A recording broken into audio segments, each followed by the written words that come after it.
with Sean Hogan, who is the writer-director of The Devil's Business. He also wrote and directed a segment of the horror anthology Little Deaths, and is actually going to be working on a West End play with the likes of Kim Newman this autumn. That is called The Halloween Sessions.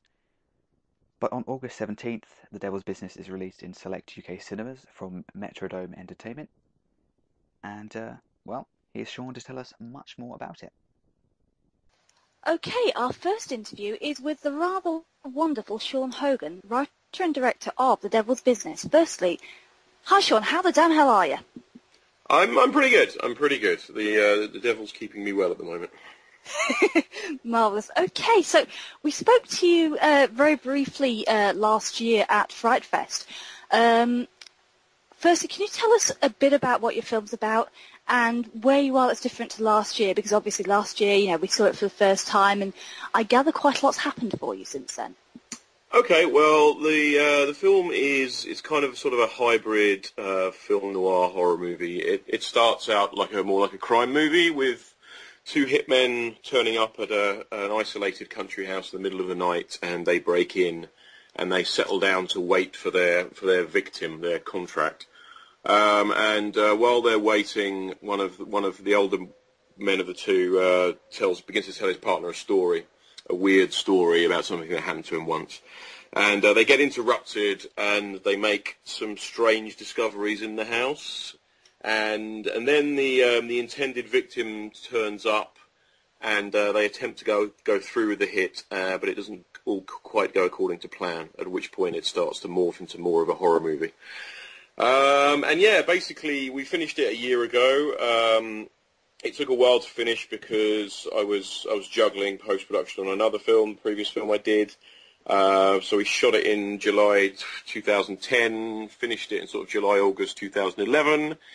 And now in July 2012, it's just about to come out. We have UK distribution with Metrodome, and they are releasing it. It's getting a small theatrical release on August 17th, and then should be out on sort of DVD and VOD and everything soon after that. So that's where we are, basically. Almost a year then after the Fright Fest screening.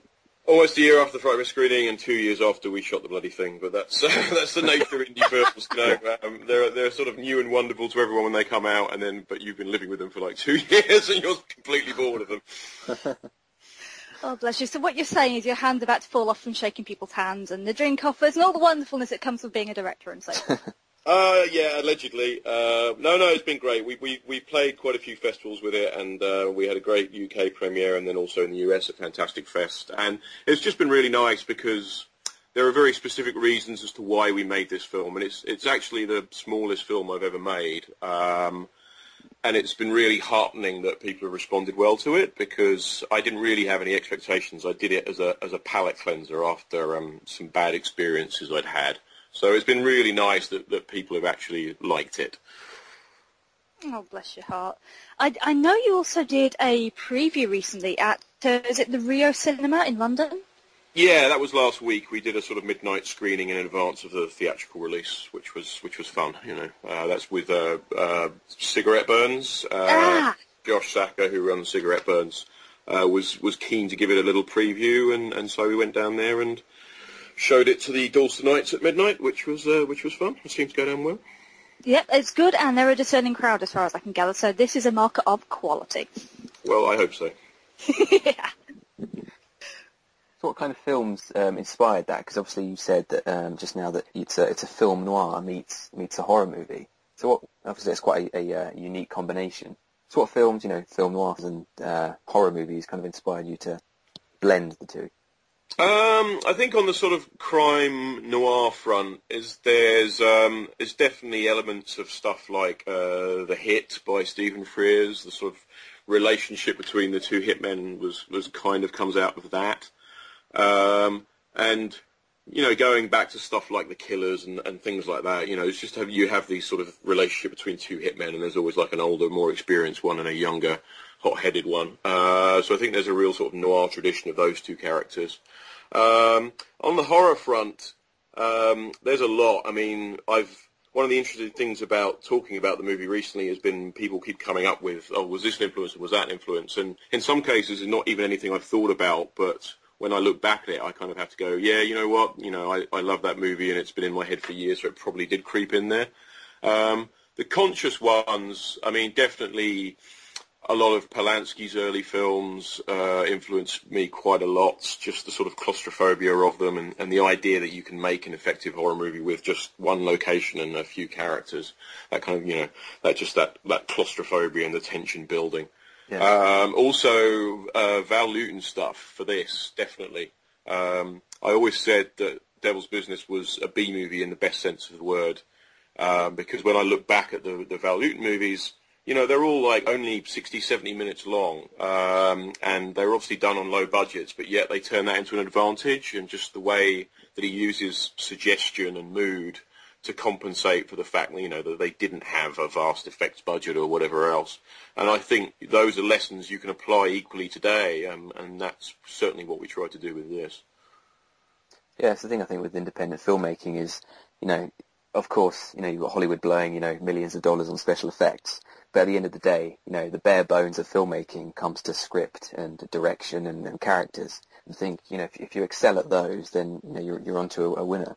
And you don't need all this money. That's what I'd hope. Traditionally the idea is that you don't necessarily need a lot of money to make horror movies anyway, because they're not star-driven or anything like that. But still, so a lot of the bigger budget ones, as you say, are driven by special effects, and even a lot of the independent stuff, they don't always seem to pay due attention to script or dialogue or anything like that, or acting, and it's just a shame because, the horror movies that I grew up on, certainly the 70s stuff, they were just so much smarter and paid attention to things like that, and that's something I'd like to see more of, and you do have people doing that, but they, sometimes they seem a bit few and far between. Out of interest, do you, when you're writing and kind of devising stuff, do you do it for yourself or for the audience, in terms of how do you work out how to up the ante the whole time? I think when you sit down to write, you're initially telling yourself the story, and whilst you do have to bear the audience in mind to a certain extent. Obviously, I don't write for an audience. I mean, I think it's dangerous if you try and do that, because no one really knows anything. Audiences, if you speak to sort of distributors or producers or whatever, then they'll always tell you what the audience want to see. The audience won't like this, the audience won't like that. But, I think when it comes down to it, the audience want to see something they haven't seen before, not necessarily a rehash of what they have seen before, which is not necessarily the industry way of looking at it. When I sat down to write this, the one scene in the movie that everyone talks about a lot is the monologues when the Pinner character tells this story. And when I sit down, I knew I was going to do that. I knew I wanted to have one character tell a story, and that story to sort of come into play throughout the film. But I didn't really know what it was going to be, and I just sort of sat down to write it and see what would come out. And I ended up with this 5-page monologue, and I looked at it, I was like, well, I'm taking a chance here, but I like it, and if we get the right actor in, and hopefully it will play, and if it doesn't, we'll worry about that when it comes to it. But essentially, there was no way, if I'd have made this film through official channels for a bigger budget, I guarantee you the first note I would have got back would have been, take this out, it's just a guy talking for 5 pages. And that's what happens when you try and second-guess the audience, because, everyone in their infinite wisdom would have said, the audience won't sit still for that, it's boring, blah, blah, blah, and yet that's the scene in the movie that most people comment on, and that's got some of the best reactions. So, I think you're on dodgy ground if you try and keep the audience in mind too much. I wonder, you have some enormous tonal changes in some of your films. We've, obviously, in the past, we've had things like we've had vulnerable, sexy, homeless people who turn out to be quite monstrous. We've had gangsters who refuse to die. What do you aim to achieve by these rather huge, often tonal changes? I don't know. You can never really tell how people are going to perceive your stuff from the outside. So, you may say massive tonal changes. To me, they seem perfectly organic. I mean, I suppose you're always trying to put a little twist on things, and not necessarily in the sense of plot twists, but a lot of these sort of, horror tropes or whatever are very familiar, and you're always sort of trying to freshen them up a bit and just look at things in slightly new ways and keep it interesting for yourself. It's like, there's nothing worse than writing a script if you just feel like you're going over old ground and you're not bringing anything to the table. So I guess that's it. It's just the first person you don't want to bore is yourself. And so I'm always trying to keep things alive personally when I'm writing them. And, I like sometimes people talk about the humour in this film, and I certainly never saw myself as a comedy writer or whatever else. But sometimes bringing in elements of black humour and whatever else can be kind of interesting and spice things up a bit. So I guess there's a certain element of that. But it's very difficult for me to look at it and say essentially what I'm writing is kind of the way I see things and the way I see the world. And maybe that is a bit idiosyncratic. I don't know. It certainly works on the comedy front. The nice thing is it gives it very much a kind of level of realism that is very much the old East End.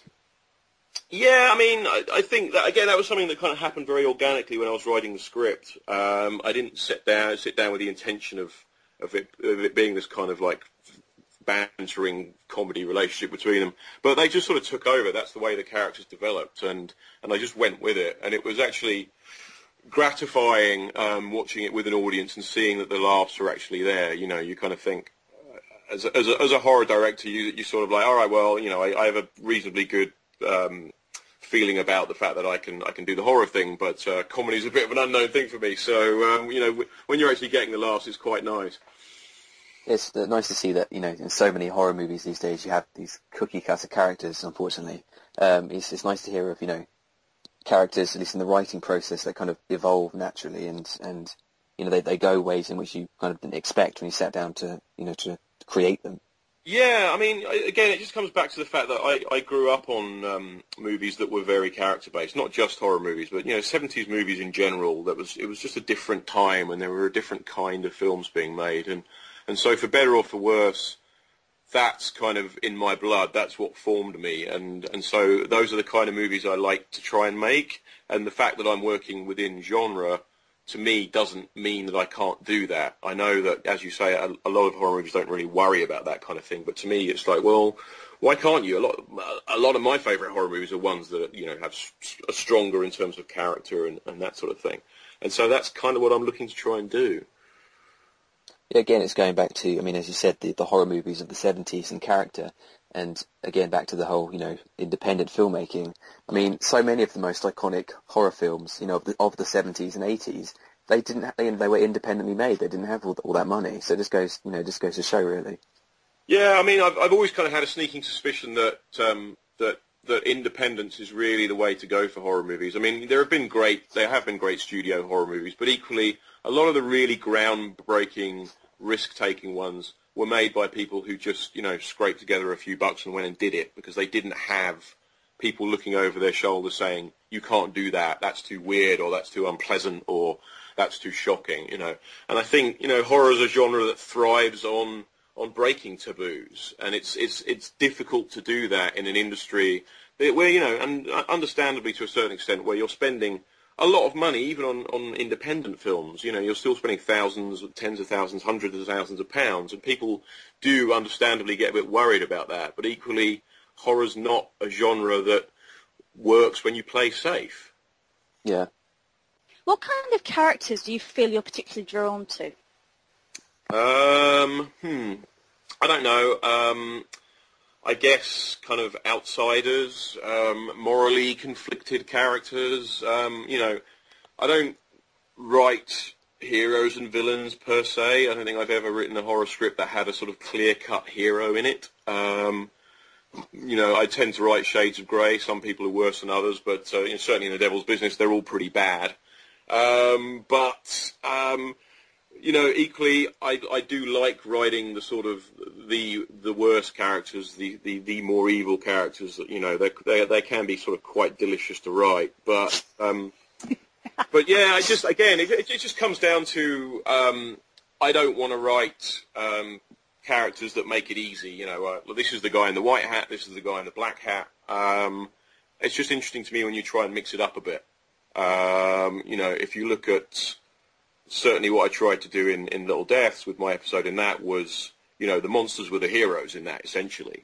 The bad guys were the nice middle class couple. So it's just, again, you're just sort of trying to sort of find interesting people to write about, and to me, interesting people are not the ones that you can reduce to sort of one level. And what is your writing process like? I mean, as a writer myself, I always find it interesting, whether other writers, work from treatments, or if they set aside a certain time of the day to sit down and write, or. Well, for starters, I loathe writing treatments. It's my real pet hate, and I'll always try and avoid it if at all possible. But it's difficult when someone's paying you, because they kind of want to see what they're getting. So no, I do generally tend to prepare quite a lot in terms of just making a lot of notes and thinking about things, and I'll do a sort of step outline, but that's as far as I go. I tend to know what the structure's going to be. But I just hate writing treatments. Devil's Business actually wasn't like that so much, though. For once, I did wing it a bit. I knew what the basis was, and I knew who the characters were, but I didn't necessarily know precisely what was going to happen, and it was the one time where I've sat down and written a script and kind of let the characters take me where they will, and, in this case, it really worked for me. But normally I'm a bit more prepared than that. And basically, yeah, I tend to be sort of quite disciplined about it. I'm not one of these people who sits around waiting for inspiration to strike. It's like, if I'm going to start writing a script, there will always be the sort of certain amount of prevarication, because there's nothing more frightening than an empty page. But once I start, I'll generally sort of tend to try and write between 5 and 10 pages a day, and I'll just try and power straight through it. And basically, yeah, I always make a playlist. I always listen to a lot of music while I'm writing. Again, some people need silence. I need music going while I write. And sometimes it'll come down to, like, playing the same damn song over and over again while I write, which drives the neighbours absolutely mental. But I get into sort of quite an obsessive mindset when I'm sort of going full steam ahead. Okay, well, we need a playlist. What is the Sean Hogan directorial playlist? It varies from film to film. Each film has its own playlist. So, with Devil's Business, and this kind of really comes back to what happened with the music in the film, is that I'd recently been introduced to a UK band called Crippled Black Phoenix, and I was listening to a lot of their stuff, and it's very cinematic music, a lot of it, and it's clearly someone who'd been influenced by sort of film scores and all this sort of thing. So I really got into listening to them, and while I was writing, and there was one track that I kept listening to incessantly, and it finally got into my head to such an extent that I was like, we should really see if we can license this track for the movie, because otherwise this is just going to haunt me forever. And so we approached the band and sort of said, look, we haven't really got any money, but we're doing this film, and would you be willing to talk to us about using this track in the film? And essentially had a conversation with Justin Greaves, who's the band leader, and he turned around and he's like, yeah, you can use the track, but wouldn't you rather I wrote an original score for you? I was like, yeah, let me think about that for just 1 minute. And so, lo and behold, Justin came on board and actually ended up writing the music, which was kind of a very, very happy accident. But that's sort of blossomed into a really nice working relationship. So that all worked out really well. So yeah, that's the process. In terms of yourself as a writer and director, are there any habits or anything you wish you could change that you're working on in terms of your own kind of personal development? You're always trying to get better. For me, I look forward to the day when I actually have something resembling a proper shooting schedule, because then I'll get a better idea of, what it's like to sort of sit round and have time to think about the shots properly and discuss things with the actors properly. I always feel like it's always been a mad rush up till now when I'm working. I want to keep pushing in terms of both the visuals and the performances, and just have time to really pay attention to these things, which I don't feel like I've ever quite had. I will always get the best I can get in the time, and I do a lot of prep on the look of the film, and I try and write with bearing actors in mind and write stuff they can play. But very often I don't have much time with them. We had no rehearsal time on The Devil's Business whatsoever. Jack and Billy, who played the two leads, never even met each other until we were on set.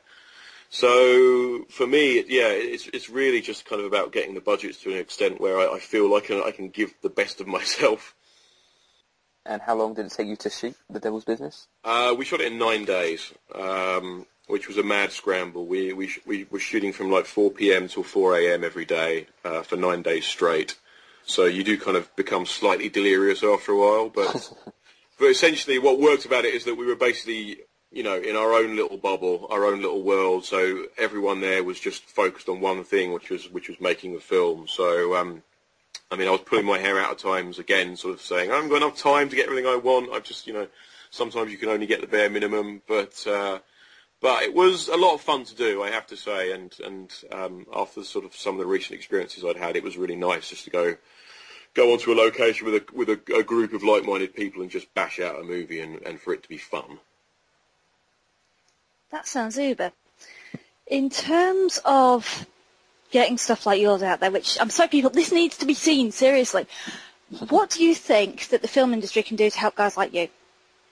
For starters, they can stop just trying to make what was successful last year. I am heartily sick of being asked for zombie movies or found footage movies. It's like we've had enough of both of them for the time being. There have been some great ones, but equally it's like horror's capable of doing other stuff, and just because they were successful last year doesn't mean that's all you should be making.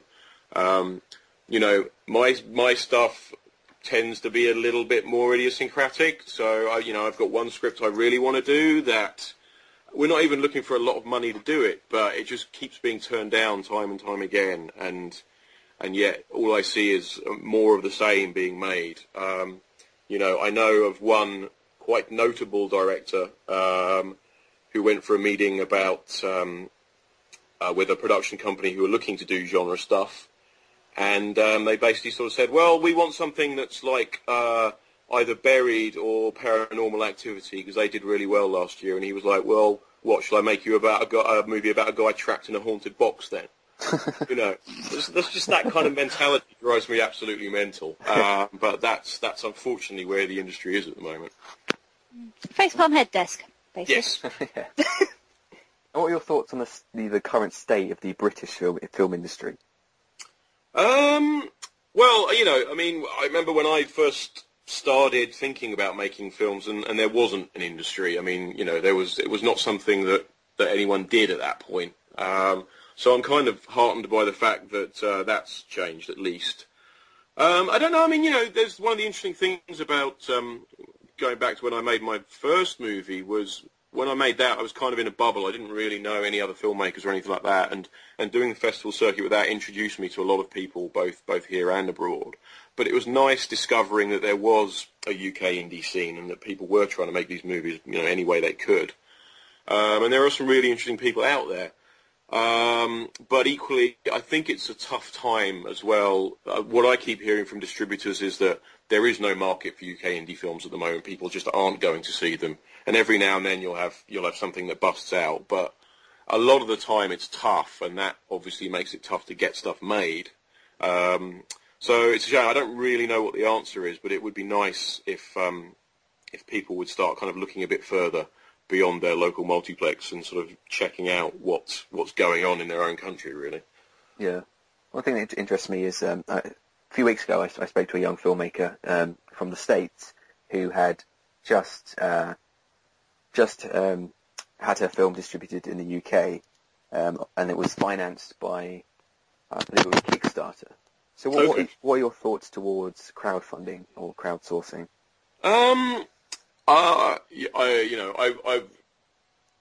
It's obviously works for a lot of people. I'm probably in danger of sounding like the sort of, grumpy old man here who's like, you damn kids, get off my lawn.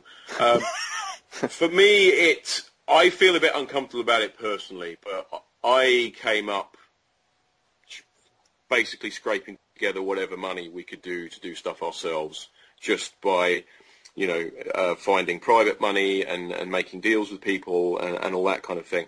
And it feels a bit odd to me to actually sort of go out there cap in hand to everyone and say, give me money to make a film, guys. I'm like, I always, when I was making shorts, I basically paid for them myself. So I mean, I'm not anti it, and I know there are people out there who have done good work and deserve a bit of help. It's just every time I look at Facebook now, there's someone else sort of asking for money to do something, and I'm like, if you want to do something, just go and do it. Yeah. But that's times change, things are different, and it obviously has helped some good talented people. It's just not a way I choose to work, but that's because I'm getting old and stubborn, I suppose. But I don't know, maybe I'll eat my words and I'll try and do it at some point. I'm not sure. I must admit, I think that's a very, very interesting thing to say from the sheer basis of the fact that so much, as you say, I mean, you go into Facebook and you get absolutely deluged by bucket loads of sodding things. Give me money for this, give me money for that. In terms of how the horror industry in particular is progressing, that adds one hell of a lot of peer pressure, because all of a sudden you've got about 10 different mates saying, give me money for this.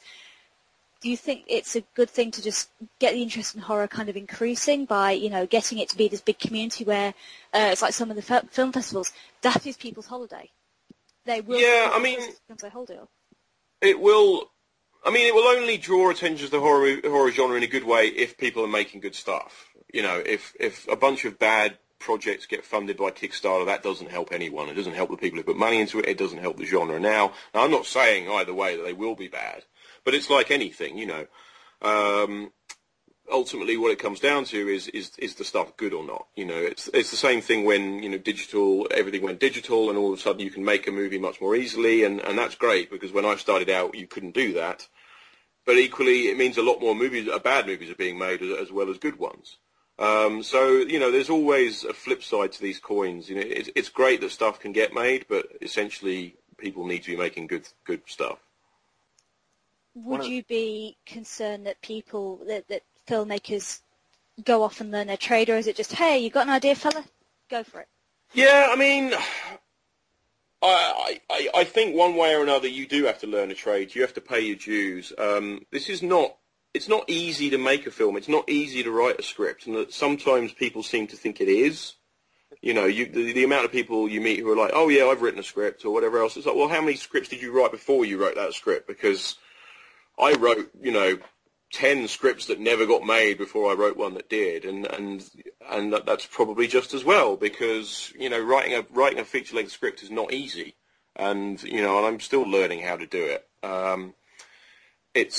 There's a lot of craft involved, and the same with directing a feature, and you do sometimes meet people who seem to think it's their God-given right to go and make a film or whatever else without ever having done anything, and I'm a bit like, well, pay your dues. No one deserves this. I mean, some people can be a genius right off the bat, but most of us are not like that, unfortunately, and we need to practice a bit and we need to fail a bit. So sometimes I do worry that there's a bit of a sense of entitlement floating around. One of the things we're going to be doing in an upcoming episode at some point is a discussion on film censorship. But what are your thoughts on censorship? I mean, censorship for me is obviously, I grew up in the 80s. I lived through the video nasty era, and it was always a dirty word. Yeah. And it still is for me, really.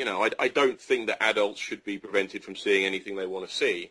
But luckily, certainly in the UK, we've come out the other end of the tunnel, I think. And I mean, yeah, you do every now and then something does still get banned, and I don't subscribe to that. Equally, I wouldn't always want to make any great claim for some of these films that have been banned. I mean, I sat through the Bunny Game and I was like, well, it's not very good. It's basically someone being tortured for 70, 80 minutes. I wouldn't want to see it banned. Equally, I'm not going to bang my drum and say we've lost a vital film here. Yeah. I think classification is fair enough. I think, giving people a bit of knowledge about what they're going to see is fine. I mean, the other thing you don't hear about a lot of the time is that when films get cut these days, a lot of the time it's a distributor asking for the cuts, because they'll go into the BBFC and they'll say, we want a 15, and BBFC will look at it and say, well, what you've got is an 18. And the distributor will say, well, we need to cut it there because we want a 15. So a lot of the cuts you get in films these days are actually distributor mandated. which is something you don't often hear about. In terms of the way the BBFC operates, they have a particular thing about, obviously, sexual violence and representation of kids in a sexualised manner. Hence all the zillion cuts to things like the Serbian film. Do you think there are particular themes that people consider to be that are more offensive, more supposedly dangerous and depraving than any other themes? Or because I know obviously some of your films have incorporated things that are quite near the knuckle in a very beautiful way, I might add. Do you think there are things that are more dangerous or not? I don't think these things are dangerous. I think they're very open to exploitation. I mean, yes, I've dabbled in that, and there's I kind of ping pong between the two really. I like doing the moody, atmospheric, subtle stuff, and then every now and then I just want to throw blood and other bodily fluids up the walls. Bizarre. Yes, and I see no reason why you shouldn't do that. And like I said, horror is a transgressive genre, and you should be able to break taboos and things like that. And it's just a case of how you do it. I don't think there's any subject matter that you shouldn't deal with. But it just kind of comes down to how well you're going to deal with it and how intelligently you're going to deal with it. It's too easy to sort of, portray things like rape and sexual violence and whatever else in a sort of titillating, unpleasant fashion. And, that really just comes down to personal responsibility. I don't think there should be anyone policing that. That's just down to individual filmmakers saying, am I doing this because I want to look at this subject matter and try and deal with it intelligently, or am I doing this because I think it's going to sell, but that's the horror movie all over. As a genre, it is open to various kinds of exploitation, and that's why a lot of it is junk. The great stuff is great, but there's a lot of stuff being made for the wrong reasons, and the transgressive stuff, I think, is equally prey to that. Is there anything you'd love to put in a film at some point, or that you thought, whoa, this is going to be too far? I have one scene like that in my next film, actually, or what may hopefully be my next film, which I'm obviously not going to tell you now. But a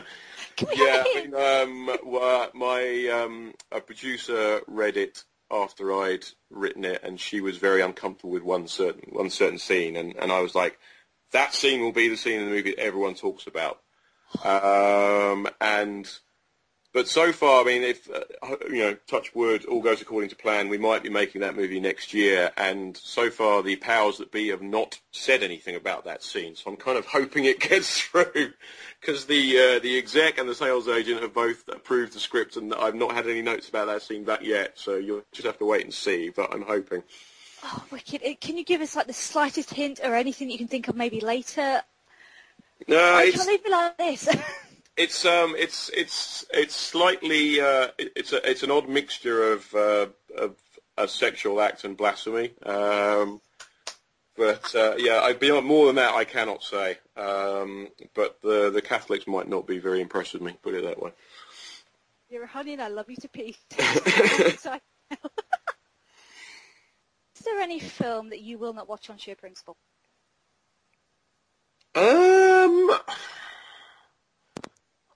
I don't know. On sheer principle, there's films I have no interest in seeing. Something I wouldn't watch on sheer principle would be more likely to be a terrible Hollywood movie than anything independent. I don't know. I mean, I don't want to get into name calling. There are certain movies recently that I haven't watched just because I have absolutely no interest in seeing them, and I think that the people who've made them have just made them for shabbily exploitative reasons. There's certainly one that springs to mind, but I'm not going to get into it. But yeah, generally no. Every now and then something might come along, but that's because of strongly held personal opinions and possibly personal encounters with the filmmakers. That's not surprising. Funny question. Do you dream? Do I dream? I am one of these people who very often doesn't remember their dreams. Every now and then I'll have a particularly distinct one that makes an impression on me. But generally, no, I don't derive a lot of inspiration from dreams or anything like that. I don't have a lot of nightmares. I've had one or two humdingers in my time, but no, not so much really. Hunting of a Nightmare. What is a Sean Hogan nightmare? Oh, I'm trying to think now. The last time I had a real cold sweat nightmare.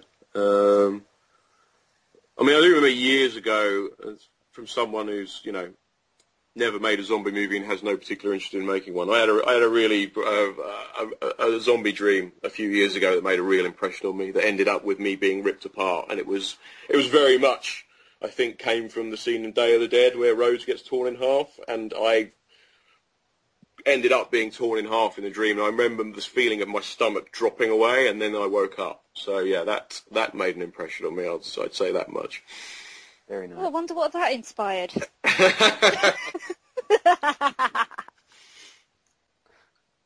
So you're currently working on a play with Kim Newman, the Halloween sessions. Yes. What can you tell us about that?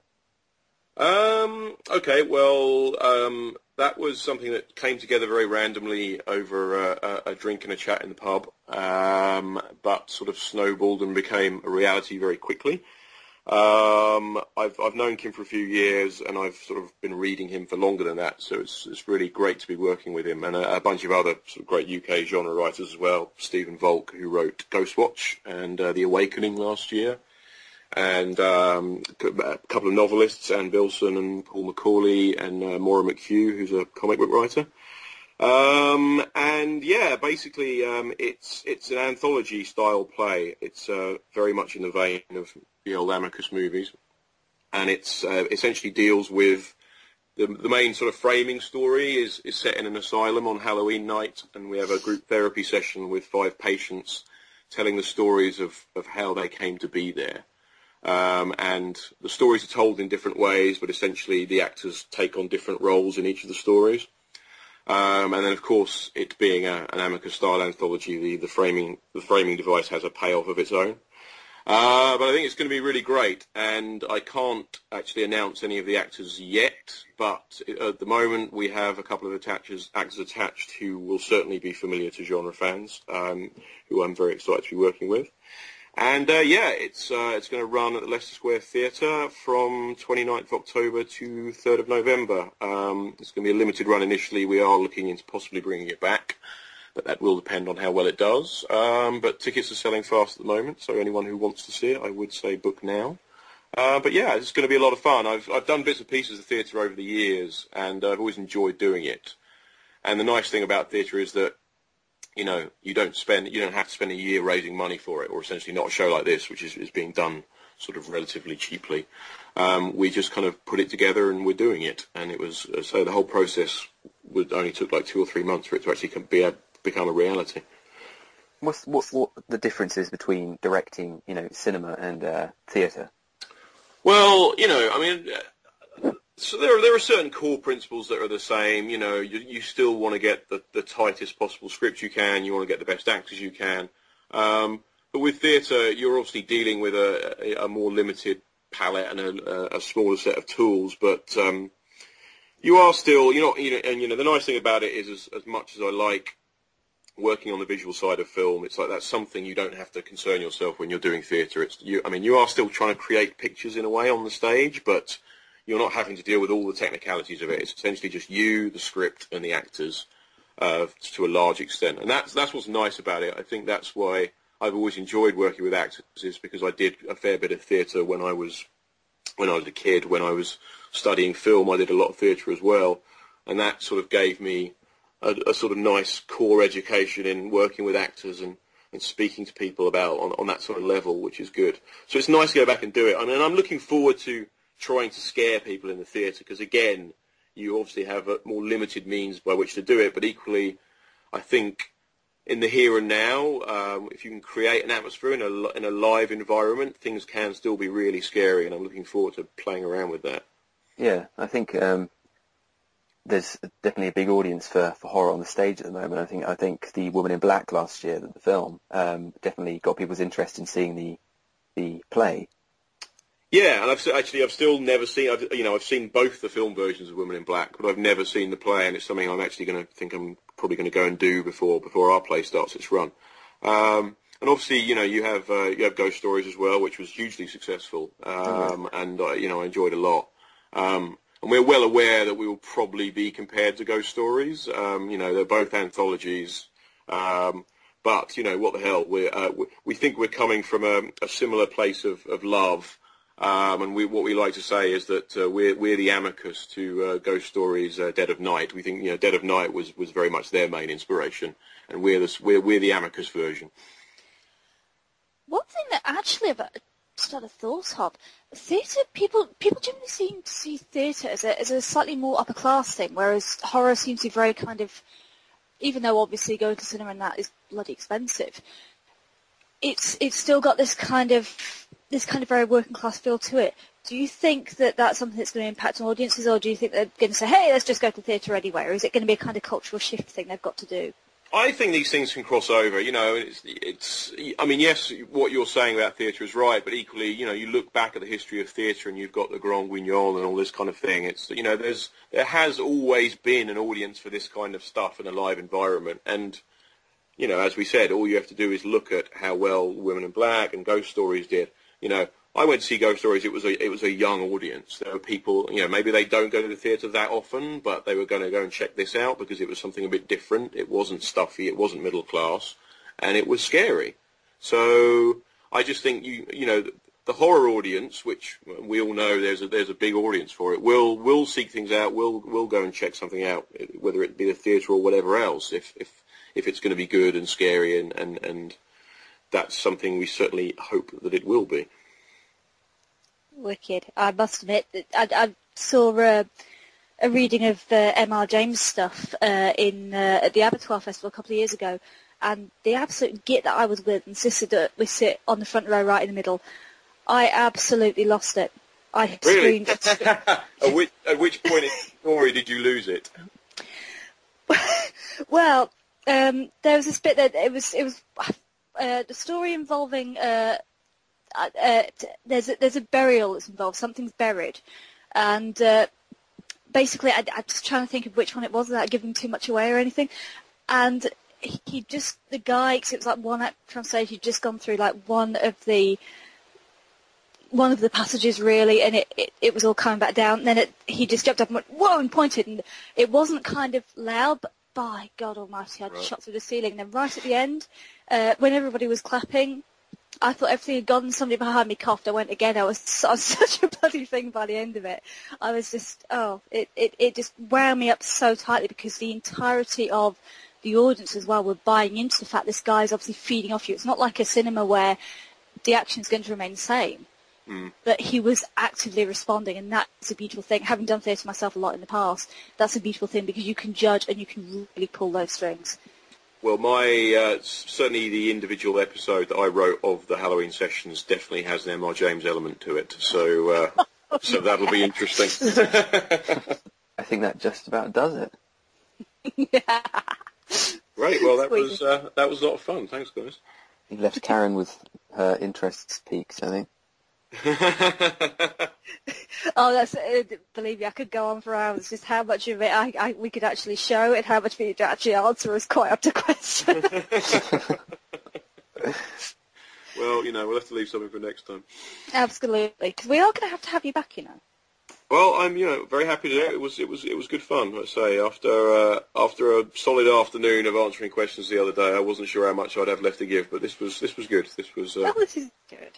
This was a bit. There were some. Yeah, it's definitely a few different things thrown into it. This is the strange one.